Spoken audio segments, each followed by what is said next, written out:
Hello everyone, मेरा नाम पूजा मालविया है। मैं आप सभी का स्वागत ऑनलाइन पढ़ाई पर करती हूँ और यहाँ पर हम बीपीएससी टीआरई 4 की प्रिपरेशन को वापस से स्टार्ट कर रहे हैं।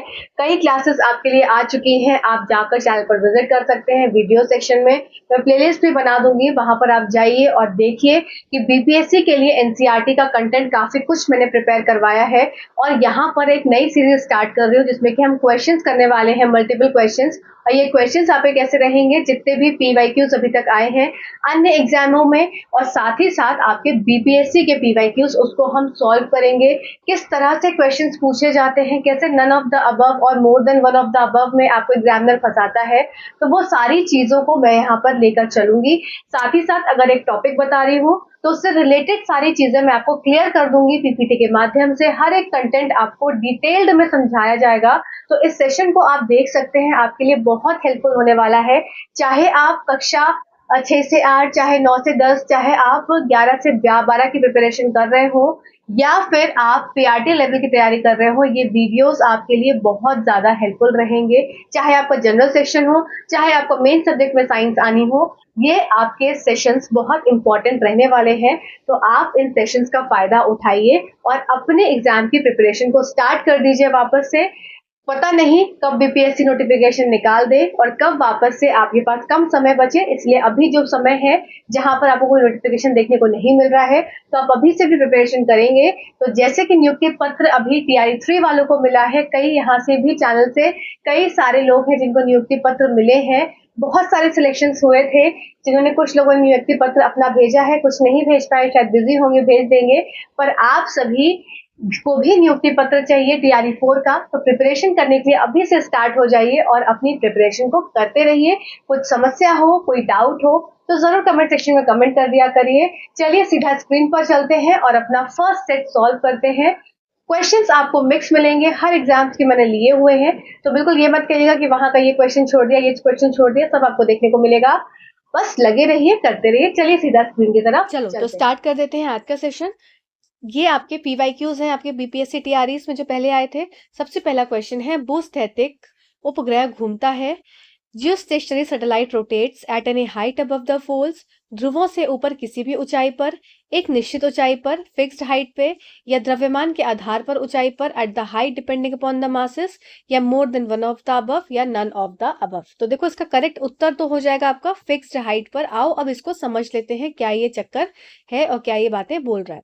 देखो जियो स्टेशनरी सैटेलाइट है, इसका मतलब कि कुछ ऐसी बात है जो कि स्थिति को रोके हुए है। मतलब स्टेशनरी, स्टेशनरी वर्ड क्या होता है, मतलब कोई चीज स्थिर है अपनी स्थिति पर, या पोजीशन हमको स्थिर नहीं भी है पर हमको हर समय क्या है, स्थिर दिख रही है। ठीक है। अब यहाँ पे वर्ड क्या है, जियो। जियो मतलब क्या होता है, अर्थ। ठीक है। जियो मतलब क्या होता है, हमारा पृथ्वी। स्टेशनरी मतलब क्या होता है, स्टिल। कोई चीज क्या है, स्टिल है। When we see these satellite from the earth, it seems that they are still. जब हम इस, ये अर्थ है हमारी प्यारी सी धरती। अब इससे जब हम इस सैटेलाइट को, ये हमारी सैटेलाइट है जियो स्टेशनरी सैटेलाइट, अगर हम इसको देखते हैं अर्थ से, तो ये हमें कैसी दिखती है, ये हमें रुकी हुई दिखती है। वो ऐसा क्यों होता है, क्योंकि ये सैटेलाइट भी मूव कर रही है और अर्थ भी रोटेट करती है। तो जब एक चीज क्या है, दोनों चीज एक साथ रुकी हुई है या दोनों चीज एक साथ मूव कर रही है, तब क्या होगा, वो हमें सामने का ऑब्जेक्ट रुका हुआ सा दिखता है। जैसे अगर साथ साथ में कोई भी दो ट्रेनें चल रही हैं, तो हमको सामने वाली ट्रेन देखने को लगेगी कि अच्छा ऐसी रुकी हुई है, चल नहीं रहेगा। दोनों की ट्रेन स्पीड क्या है, एक सी है। तो इसी तरह से यहाँ पर भी बात हो रही है। Geo means earth and stationary means still. When we see the satellite from the earth, it seems that it is still. जब हम इसको अर्थ से देखते हैं तो हमको ये रुकी हुई दिखती है, but the thing is we are moving and the satellite is also moving. क्योंकि हम भी मूव कर रहे हैं और सैटेलाइट भी मूव कर रही है, इस कारण से क्या है, हमको ऐसा दिखता है। अब देखो सैटेलाइट मूव कर रही है इस दिशा में, सब रब कर देती हूँ। सैटेलाइट मूव कर रही है इस दिशा में और अर्थ भी रोटेट कर रही है इसी दिशा में, तो इसकी दिशा भी सेम हो गई, स्पीड भी लगभग सेम है। तो इस कारण से क्या है, ये हमको स्थिर देखने को मिलती है। ठीक है। अब देखो synchronise satellite because its speed is similar to that of earth. अब ये आपको देखो क्वेश्चन पूछा जा सकता है अगली बार कि जो जियो स्टेशनरी सैटेलाइट्स हैं, इनकी स्पीड और जो अर्थ की रोटेशन की स्पीड होती है वो क्या एक सी होती है? तो हाँ, ये स्पीड जो होती है इनकी सिमिलर होती है, इसीलिए हमको क्या दिखती हैं, स्टिल दिखती हैं। इसीलिए इनको सिंक्रोनाइज सैटेलाइट्स भी बोला जाता है, क्योंकि स्पीड इनकी अर्थ की स्पीड से सामान्य रहती है। और इनका उपयोग कहाँ किया जाता है? इनका उपयोग कम्युनिकेशन में किया जाता है। टाइम पीरियड कैसे होता है? जैसे कि आपका अर्थ का टाइम पीरियड होता है, इसी तरह से इनका भी टाइम पीरियड 24 घंटे का होता है। रोटेट करती है from west to east. Very important question आ चुका है एग्जाम में। Direction with a speed of 3.1 kilometre पर सेकेंड की स्पीड से चलता है। हर एक एक पॉइंट इस स्लाइड का इंपॉर्टेंट है, तो स्क्रीनशॉट लेते रहिएगा। Geostationary satellite is an earth orbiting satellite that revolves around the earth due to the same time of revolution. Its speeds as appear stationary from the earth and hence it is called the geostationary. ठीक है ना? समझ में आई बात सबको? कोई problem? हमको क्या क्या पॉइंट्स याद रखने हैं कि जियोस्टेशनरी सैटेलाइट्स जो होती हैं वो हमको एक सी मतलब बिल्कुल स्थिर दिखती हैं। क्यों दिखती हैं? क्योंकि इनका जो स्पीड होता है वो अर्थ के स्पीड से बराबर होता है। आपका वेस्ट टू ईस्ट इनका मूवमेंट होता है, इंपॉर्टेंट है। 3.1 किलोमीटर पर सेकेंड की दर से ये मूव करती हैं। 24 घंटे का इनका अंतराल होता है। कम्युनिकेशन में इस्तेमाल होता है। सिंक्रोनाइज सैटेलाइट इनका नाम होता है और एक फिक्स हाइट पर ये प्रेजेंट होती है। ठीक है, यहां तक हो गया आपका सब क्लियर हो गया। Which colour has the maximum deviation in the dispersion of white light passing through the prism? Prism से गुजरने वाले श्वेत प्रकाश के प्रकिरण में किस रंग का विचलन सर्वाधिक होता है? ग्रीन है, रेड है, वॉयलेट है, मोर than one of the above है या नन ऑफ द अबव? तो इसका सीधा सीधा आंसर हो जाएगा वॉयलेट। वॉयलेट का क्या होता है? ये मैक्सिमम डेविएशन होता है। आइए इसको स्क्रीन पर इसके डायग्राम से समझते हैं अच्छे से। देखो, अब ये क्या है? यहाँ पर विजिबल लाइट आपकी आ रही है और ये डेविएट हो जा रही है किसमें? 7 कलर में। ये डेविएट जा रही है इस तरह से 7 रंग में, विब्योर में डेविएट हो जा रही है। अब यहाँ पर देखो कि किसका सबसे ज्यादा डेविएशन है। अगर एंगल ऑफ डेविएशन देखा जाए तो ये आपकी रेड लाइट, अगर ये देखो इससे देखो, ये वाला इससे सीधा गया तो ये क्या है? ये एंगल यहाँ पर रेड लाइट का है और नीचे वाला एंगल क्या है? ये वॉयलेट लाइट का। तो किसका एंगल ज्यादा दिख रहा है? वॉयलेट लाइट का। तो इसका मतलब मोस्ट डेविएशन किस में दिख रहा है? आपका वॉयलेट लाइट जो होती है वो मोस्ट डेविएट होती है। अच्छा, 2-3 चीज और इसमें समझ लो। अब देखो, इसमें यहाँ पर क्वेश्चन में पूछा गया है कि एंगल ऑफ डेविएशन। 2-3 चीज और समझ लो कि वॉयलेट लाइट का, देखो हम यहाँ पर वॉयलेट की बात कर रहे हैं, ठीक है? तो वॉयलेट के पॉइंट्स नोट करते हुए चलो, सारी चीजों को नोट करते हुए आप लोग चलेंगे। पहला पॉइंट हो गया वॉयलेट का कि इसका मैक्सिमम डेविएशन होता है, ठीक है? दूसरा पॉइंट आपको याद रखना है कि इसकी शॉर्टेस्ट वेवलेंथ होती है, शॉर्टेस्ट लैम्डा होता है। तीसरी चीज आपको याद रखनी है कि इसकी हाईएस्ट फ्रीक्वेंसी होती है, ठीक है? आवृत्ति इसकी सबसे ज्यादा होती है, शॉर्टेस्ट वेवलेंथ होता है और मैक्सिमम डेविएशन होता है। ये बात हो गई वॉयलेट लाइट की। इसका जस्ट विपरीत हो जाता है आपका क्या? Red light. अब रेड लाइट की बात करी जाएगी तो ये मिनिमम डेविएशन होता है इसका, ठीक है? दूसरा पॉइंट क्या हो जाएगा इसका कि ये लॉन्गेस्ट वेवलेंथ होती है। अब कैसे याद रखोगे लॉन्गेस्ट वेवलेंथ? याद रखने की बात तरीका बता रही हूँ। लॉन्गेस्ट वेवलेंथ जैसे कि आपको लाल रंग दूर से दिख जाता है, इसलिए ट्रैफिक सिग्नल में या ट्रेन के लिए लाल हरा ये सब इस्तेमाल किया जाता है, ठीक है? तो आप रेड लाइट को इसलिए याद रखेंगे कि रेड लाइट लॉन्गेस्ट वेवलेंथ वाली होती है, इसलिए हमको रेड एक क्या डेंजर का सिग्नल हमें पता होता है, ठीक है? लॉन्गेस्ट वेवलेंथ होती है तो यहाँ पर शॉर्टेस्ट इसकी फ्रीक्वेंसी हो जाएगी, आवृत्ति। ठीक, इतनी बात क्लियर हो गई? तो ये पॉइंट्स आपको याद रखना बहुत ज्यादा इंपॉर्टेंट है, ठीक है? तो आई होप सारे पॉइंट्स आप क्लियर हो गए होंगे। चलिए नेक्स्ट क्वेश्चन की तरफ चलते हैं। During thunder storm it is safer for to, अब थंडर स्टॉर्म के समय, तूफान के दौरान यह अधिक सुरक्षित होता है क्या? एक खुले आकाश में अम्ब्रेला के नीचे आकर बैठ जाना? तो भाई वो तो बिजली को अपने पास ही बुलावा दे रहा हो कि भाई ये अम्ब्रेला है और इसके नीचे आकर बैठ जाओ, सीधे यहाँ पर बिजली आएगी, कड़केगी और मजे आ जाएंगे, फिर है ना, मजे आ जाएंगे। तो ये तो बिल्कुल नहीं करना है, ऐसे मजे लेने नहीं है। Take shelter under the short tree बिल्कुल नहीं करना है। स्टैंड इन ओपन फील्ड बिल्कुल नहीं करना है। मोर than one of the above नहीं होगा। तो आंसर क्या हो जाएगा इसमें? नन ऑफ द अबव इसका आंसर हो जाएगा। अब आओ समझ लो। देखो थंडर स्टॉर्म के समय क्या होता है, where to go and where not to go. तो देखो कोई भी ऐसी लोकेशन खोजी जाती है जो कि एक इनक्लोज्ड स्ट्रक्चर है, मतलब बंद कमरा है या बंद बंद कोई बिल्डिंग है, उसमें घुस जाओ जहां पर वहां पे प्रॉपर प्लम्बिंग और इलेक्ट्रिकल वायरिंग हो। These include the shopping centre, school, office building, private residence. मतलब इन शॉर्ट ये बात है कि भाई कोई भी घर हो, घर के अंदर तुरंत जाकर घुस जाओ, ठीक है।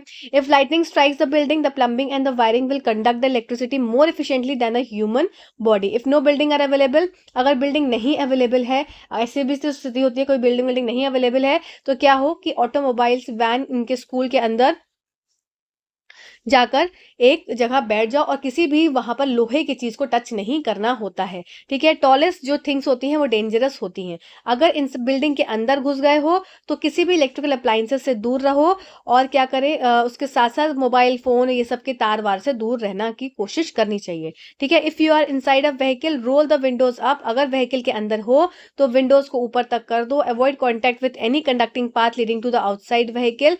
रेडियो, सीबीज, इग्निशन, ये सबसे दूर रहना होगा। अच्छा, एक इमेज दिखा दे रही हूँ, क्लास 8 एनसीईआरटी का ये टॉपिक है। क्लास 8 एनसीईआरटी में एक इमेज दी हुई है, उससे आपको और क्लैरिटी होगी। देखो ये आपको क्लास 8 एनसीईआरटी के टेक्स्ट बुक का ये स्क्रीनशॉट है।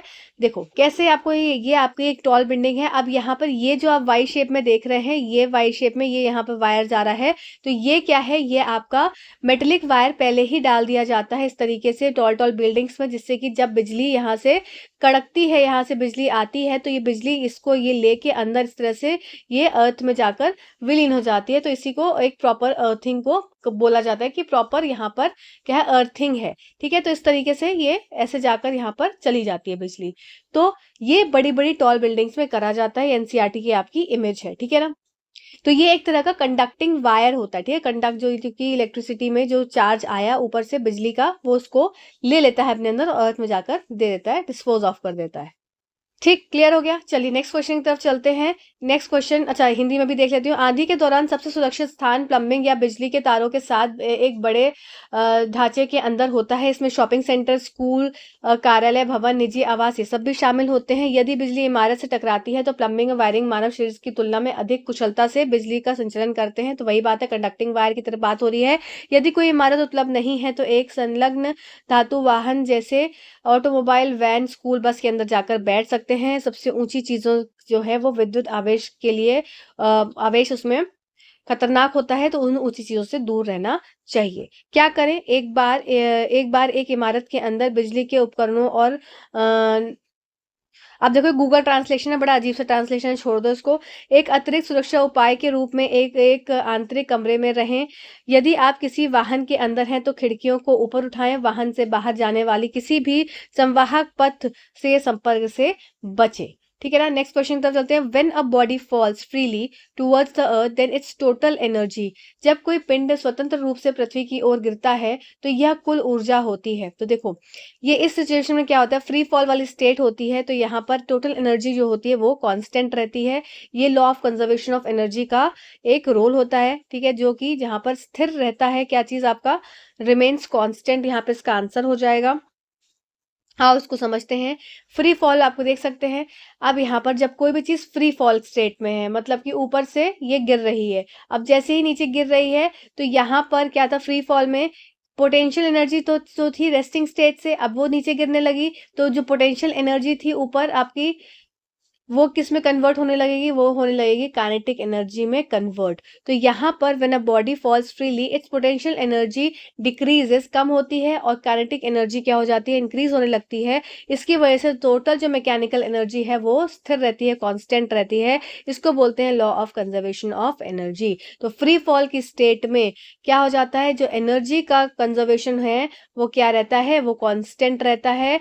आपका law of conservation of energy के हिसाब से जहां पर पोटेंशियल एनर्जी कम होती है, काइनेटिक एनर्जी आपकी बढ़ती चली जाती है। और ये केस आपका फ्री फॉल, जब ग्रेविटी, सिर्फ एक ग्रेविटी ही एक तरह की क्या है, बल रह जाता है इस फोर्स में। मतलब एक तरह से कोई भी चीज नीचे गिर रही है तो वो ग्रेविटी के मतलब इस तरह से गिर रही होती है। ग्रेविटी ही एक फोर्स है जो कि उसके ऊपर लग रही होती है, जिसकी वजह से वो चीज गिर रही है, और उसमें काइनेटिक एनर्जी कन्वर्ट हो जाती है। किस में कन्वर्ट हो जाती है, पोटेंशियल एनर्जी कन्वर्ट हो जाती है काइनेटिक एनर्जी में, ठीक है ना। आओ अब यहाँ पर ना एक चीज है, जो आपको समझनी बहुत ज़रूरी है। ये क्लास 9th एनसीईआरटी का टॉपिक है आपका। देखो, काइनेटिक एनर्जी क्या होती है, पोटेंशियल एनर्जी क्या होती है, इसके एग्जाम्पल्स आपकी class 9th NCERT text book में दिए हुए हैं, बहुत इंपॉर्टेंट है। देखो, सबसे पहले जो आपकी काइनेटिक एनर्जी है, उसके एग्जाम्पल्स क्या हो जाएंगे। तो काइनेटिक एनर्जी के यहाँ पर अगर मैं आपके क्षितिज ऊर्जा, सॉरी गतिज ऊर्जा के एग्जाम्पल्स अगर मैं आपके बोलूं, तो यहाँ पर कोई भी मूविंग ऑब्जेक्ट की बात होगी। कोई भी चीज जो मूव कर रही है वो किस में आ जाएगी, आपकी काइनेटिक एनर्जी है वो उसके अंदर। अब जैसे कि काइनेटिक एनर्जी किस में हो गया, अगर एक कोकोनट है, कोकोनट का शेल है, ये गिर रहा है ट्री से, ठीक है। फिर एक कार चलती हुई, स्पीड में चलती हुई कार हो गया, एक रोलिंग स्टोन हो गया जो कि नीचे आ रहा है पहाड़ से। फिर एक दौड़ता हुआ एथलीट है। ये सब के अंदर क्या हो जाती है, एनर्जी काइनेटिक एनर्जी होती है, आपकी गतिज ऊर्जा होती है। तो काइनेटिक एनर्जी उस एनर्जी को, उस ऊर्जा को बोला जाता है जो कि कोई भी ऑब्जेक्ट अपने गति के होने के कारण अपने अंदर रखता है, ठीक है। तो काइनेटिक एनर्जी क्या हो गई, कोई भी ऑब्जेक्ट अगर अपनी गति के होने के कारण अपने अंदर एक ऊर्जा रख रहा है, उस एनर्जी को क्या बोलते हैं, आपकी गतिज ऊर्जा बोलते हैं। इसी के विपरीत आ जाती है आपकी पोटेंशियल एनर्जी। तो पोटेंशियल एनर्जी वो एनर्जी होती है जो कि किसी चीज को अपने में, जैसे रेस्ट पोजीशन पे है, या फिर एक उसने अपनी कोई पोजीशन मेंटेन करके रखी है, स्टेट मेंटेन करके रखी है, या कॉन्फ़िगरेशन मेंटेन करके रखी है। फॉर एग्जांपल यहाँ पर बहुत अच्छा एनसीईआरटी में एग्जांपल आपका दिया हुआ है।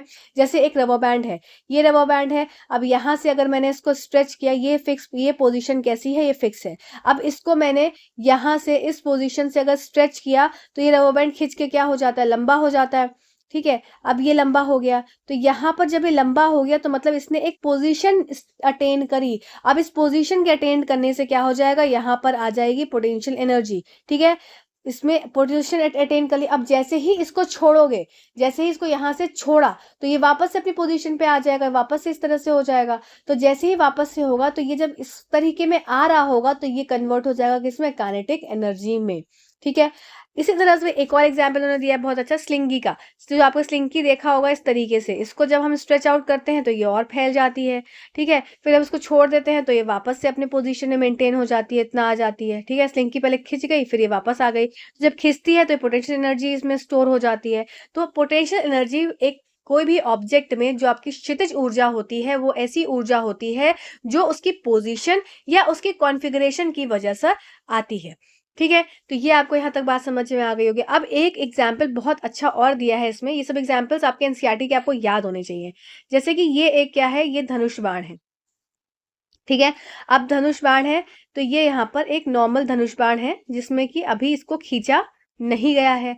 अब दूसरी सिचुएशन देखो, अब यहाँ पर यही धनुष बाण है जिसको क्या है, जिसको खींच दिया गया है। इसका मतलब ये जो एरो है ये पीछे तक ऐसे स्ट्रेच आउट हो गया है। तो जब ये एरो पीछे तक स्ट्रेच आउट हो गया है, तो पोटेंशियल एनर्जी जो है इसकी शेप को चेंज कर रही है। पोटेंशियल एनर्जी इसमें मतलब एक एनर्जी आई, एक एनर्जी ने क्या किया, अपना एक पोजीशन ले लिया। तो पोटेंशियल एनर्जी स्टोर हो रही है इस बो में, जिसकी वजह से शेप का चेंज हो रहा है। और ये जब इसको यहाँ से क्या होगा, अब यहाँ से आगे बढ़ेगा, इसको छोड़ेंगे तो यहाँ से आगे बढ़ेगा।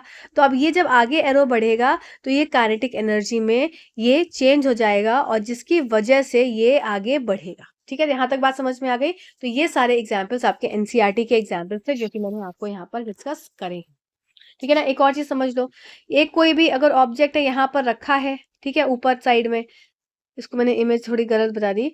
यहाँ पर अगर ये ऊपर है, इसमें पोटेंशियल एनर्जी है, ठीक है। जैसे ही ये नीचे आएगा, इसमें क्या हो जाएगी, काइनेटिक एनर्जी में ये चेंज होने लगेगा, ठीक है ना। चलो नेक्स्ट देख लेते हैं। नेक्स्ट है आपका, in eye donation which part of the donor eye is transplanted. नेत्रदान में दानकर्ता की आंख का कौन सा भाग प्रत्यारोपित किया जाता है। तो ये आपका हो जाएगा कॉर्निया। ये सब बच्चे को पता है कि इसका आंसर कॉर्निया होता है। तो चलो अब बाकी चीजें आईज की हम अच्छे से समझ लेते हैं। ये एक ह्यूमन आई है जो रेटिना है। रेटिना वो जगह होती है जहां पर इमेज का फॉर्मेशन होता है, ठीक है। साथ साथ आपका आइरिस है, आइरिस कलर देता है आई को।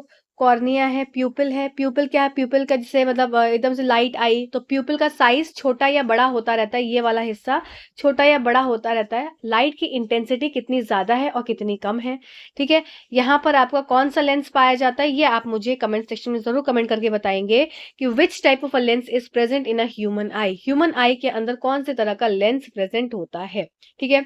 अब देखो यहाँ पर कुछ तरल पदार्थ है, यहाँ पर कुछ तरल पदार्थ है। तो एक जगह होता है, आगे होता है एक्वस ह्यूमर, पीछे होता है आपका विट्रस ह्यूमर, जो कि आपके आईज में तरलता देता है, साथ ही साथ मॉइस्चर रखता है, साथ ही साथ क्या करता है, न्यूट्रिशन देता है। तो ये सब रोल हो जाते हैं किसके?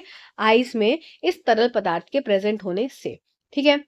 अब देखो ऑप्टिक नर्व, ये ऑप्टिक नर्व जाती है सीधे ब्रेन तक। भाई क्या देखा, अब इससे क्या सेंस करना है, तो ये ऑप्टिक नर्व सीधा ब्रेन तक जाती है, ठीक है ना। आओ इसमें एक एक पॉइंट मैंने डीपली समझाया है, आपको भी क्लियर कर देती हूँ। स्क्लेरा, स्क्लेरा वो व्हाइट पोर्शन होता है, visible portion. It is made up of dense connective tissue and protect the inner parts. Sclera, sclera देखो यहाँ पर इमेज में आ जाओ। स्क्लेरा जो आपके आईज का सफेद सफेद भाग होता है, ये जो सफेद भाग है ये क्या हो जाता है, ये स्क्लेरा होता है, जो कि आईज को बचाकर रखता है बाकी चीजों से, ठीक है। तो विजिबल व्हाइट पोर्शन सबको याद कर लो, जो हमारी आईज में सफेद सफेद भाग दिखता है वो किस चीज का होता है, वो स्क्लेरा का होता है, ठीक है। Conjunctiva, it lines the sclera, it keeps our eyes moist and clear and provide lubrication by secreting mucus and tears। अब कंजंक्टिवा क्या होता है, इधर देख लो, ये देखो स्क्लेरा से बाहर का भाग, स्क्लेरा से, ये स्क्लेरा व्हाइट पोर्शन, इससे बाहर का भाग क्या हो गया, कंजंक्टिवा, जो कि हमारे आईज में प्रोटेक्शन प्रोवाइड करता है और साथ साथ क्या करता है, मॉइस्ट रखता है, ल्यूब्रिकेशन रखता है, टीयर्स और म्यूकस को बनाने में मदद करता है। बहुत इंपॉर्टेंट है ये, आपका कई बार एसएससीज में भी पूछा गया है, तो ये कई वनडे एग्जाम्स का फेवरेट क्वेश्चन में से है। Conjunctiva, it lines the sclera, sclera क्या था, स्क्लेरा जो सफेद भाग था आपका आईज का, और कंजंक्टिवा क्या है, याद भी करते सरो, ये आईज को मॉइस्ट रखता है, क्लियर रखता है, प्रोवाइड करता है ल्यूब्रिकेशन को by secreting mucus and tears. आओ इनको हिंदी में भी देख लेते हैं जरा। श्वेत पटल, यह एक सफेद दिखाई देने वाला भाग है, यह घने संयोजी उत्तक से बना होता है और आंतरिक भागों को सुरक्षा प्रदान करता है। कंजंक्टिवा की बात क्या है, यह श्वेत पटल को रेखाबद्ध करता है, मतलब बाहरी हिस्सा है, यह हमारी आंखों को नम साफ रखता है और बलगम और आंसू स्रावित करके चिकनाई प्रदान करता है, ठीक है। नेक्स्ट बात कर लेते हैं किसका, कॉर्निया की। Cornea, it is a transparent anterior और front part of our eye which covers the pupil and iris, ठीक है। Rays of light enters this layer, सबसे इंपॉर्टेंट चीज है कि सबसे पहले लाइट कहाँ एंटर करती है, तो वो भाग हो जाएगा आपका कॉर्निया। सबसे पहले भाग है कॉर्निया जहां पर लाइट एंटर करती है। Main function is to refract the light along with the lens, ठीक है ना। चलो कॉर्निया देख लो कहां पर है। सबसे पहले हमने क्या भाग देखा, स्क्लेरा, स्क्लेरा क्या था, सफेद भाग। उसके बाद हमने क्या देखा, कंजंक्टिवा, उसके बाहर का भाग जो कि म्यूकस और टीयर्स बनाता है, प्रोटेक्ट करता है आइस को और गीला रखता है आइस को। उसके बाद हमने क्या देखा, उसके बाद हमने देखा कॉर्निया। कॉर्निया इसके, ये देखो व्हाइट वाला भाग हो गया, ठीक है, ये व्हाइट वाला भाग हो गया हमारा स्क्लेरा, ये पूरा जो कि मैं ब्लू से दिखा रही हूँ। अब स्क्लेरा के बाहर का भाग क्या था आपका, ये देखो रेड से देख लो, स्क्लेरा के बाहर का भाग हो गया कंजंक्टिवा, ये कंजंक्टिवा हो गया, ठीक है। अब कंजंक्टिवा के बाहर का भाग हो गया क्या, कॉर्निया। कॉर्निया वो जगह है जहां पर सबसे पहले, कंजंक्टिवा के बाहर का भाग हो गया कॉर्निया, तो सबसे पहले स्क्लेरा, फिर कंजंक्टिवा, कंजंक्टिवा के बाहर कॉर्निया। कॉर्निया वो जगह है जहां पर लाइट सबसे पहले एंटर करती है और कॉर्निया प्रोटेक्ट करता है प्यूपिल को, आइरिस को, सबको प्रोटेक्ट करता है क्योंकि ये बाहरी हिस्सा आइस का होता है, ठीक है। It is a transparent interior or front part of our eye which covers the pupil and iris. Iris क्या है, iris colored portion of our eye होती है, किसी की blue है आई, पानी पानी वाली आईज होती है, किसी की नागिन वाली आईज होती है, किसी की मेंढक वाली आईज होती है। कलर की बात कर रही हूँ मैं, तो वो सारे कलर्स कौन प्रोवाइड करता है, मतलब पिगमेंटेशन कौन देता है आईज को, आपका आइरिस देता है। और साथ ही साथ इसका फंक्शन होता है प्यूपिल के डायमीटर को कंट्रोल करना। अब देखो कैसे प्यूपिल का डायमीटर कंट्रोल करेगा, ये देखो ये है आपका आइरिस और ये देखो ये वाला हिस्सा है आपका प्यूपिल, ठीक है। प्यूपिल के बाहर का हिस्सा ये वाला हिस्सा हो जाता है, ये ऐसे बाहर जो निकला हुआ रहता है ये हिस्सा हो जाता है ये आइरिस, तो ये इसके डायमीटर को कंट्रोल करता है, ठीक है ना। आइरिस, ये प्यूपिल है, प्यूपिल के डायमीटर को कंट्रोल कौन करता है, आइरिस। और साथ साथ ये ब्लू है पानी पानी, दो काम हो गया प्यूपिल का, सॉरी आइरिस का। एक तो क्या करना, आपके डायमीटर को कंट्रोल करना, दूसरा colour of the eyes provide करना। तो ये जो आपका नीला नीला दिख रहा है ना, ये पूरा भाग आइरिस का है, और ये अंदर का जो मैं ये दिखा रही हूँ, ये वाला भाग क्या है, ये आपका प्यूपिल का है। तो कभी ये बड़ा हो जाता है, ठीक है, कभी ये मान लो इतना बड़ा है, और कभी ये घट के क्या हो जा रहा है, एकदम छोटा सा इतना सा रह जा रहा है। तो ये कौन कंट्रोल कर रहा है, ये आइरिस कंट्रोल करता है प्यूपिल को। ठीक, समझ आया सबको? समझ आ रहा है तो लाइक कर दो। आइरिस ये आग का रंजित रंगीन भाग है जो बाहर से दिखाई देता है। आइरिस का मुख्य कार्य प्रकाश स्रोत के अनुसार पुतली के व्यास को नियंत्रित करना होता है। पुतली या आइरिस के केंद्र में स्थित छोटा सा छिद्र है, जस्ट अ सेकेंड, छोटा सा छिद्र है, यह प्रकाश को प्रवेश करने और रेटिना पर ध्यान केंद्रित करने की अनुमति देता है। ठीक है, अब बात कर लेते हैं लेंस की। लेंस क्या होता है? It is transparent by convex. Answer मिल ही गया आपको, आपने पर कमेंट करके बता दिया होगा मुझे। Lens, it is transparent bye convex lens of our eye. It is attached to the ciliary body by ligaments. The lens along with cornea reflects light so that it focuses on retina. अब देखो lens की बात आ रही है, तो ये हो गया हमारा लेंस, जो कि किससे प्रेजेंट होता है? यहाँ पर सीलियरी बॉडी प्रेजेंट होती है, जो कि लेंस को अपनी जगह पर रखती है, लाइट इसमें एंटर करती है, रिफ्रैक्शन होता है, और यहाँ पर जाकर इमेज का फॉर्मेशन होता है। इमेज हमेशा उल्टी बनती है रेटिना पर, है ना, हमेशा इन्वर्टेड बनती है। ठीक, चलो अब नेक्स्ट क्या है? Retina, it is the innermost layer of the eye, it is light sensitive. इसमें रेटिना पे रॉड और कोन सेल्स प्रेजेंट होते हैं, rod cells and cone cells. Rod cells जो होते हैं, they are sensitive to dim light, और cone cell sensitive to bright light. ठीक है, it is innermost layer of the eye, it is sensitive and act as a film of camera. The two types of light sensitive cells, rod and cones, are present. Next बात करते हैं optic nerve. Optic nerve जो कि मैंने आपको बताया, ice का एकदम पिछला भाग ऑप्टिक नर्व जो है ह्यूमन ब्रेन तक लेकर जाता है, और रेटिना में जो भी उसने रेटिना ने इमेज बनाई, उसका परसेप्शन किसके ऊपर होता है? आपका ऑप्टिक नर्व जो लेके जा रही है ब्रेन के ऊपर होता है। ब्रेन ये समझता है क्या आया और क्या देखा, ठीक है, उस पर क्या प्रक्रिया करनी है। Aqueous humour, it is watery fluid present between cornea and lens. Cornea और लेंस के बीच में एक्वस ह्यूमर आगे वाला, और विट्रस ह्यूमर जो कि पीछे वाला भाग, जहां पर आपका पिछला हिस्सा, जो आपको यहाँ पर इमेज देखेंगे तो देखो मैंने आपको बताया था कि ये वाला हिस्सा जहां पर विट्रस ह्यूमर होता है, यहाँ एक्वस ह्यूमर होता है, जहां पर आपका दोनों तरल पदार्थ है जो कि न्यूट्रिशन दे रहे हैं, आइस में तरलता दे रहे हैं, ये सब काम इनका रहता है। ठीक है, यहाँ तक सबको बात क्लियर हो गई।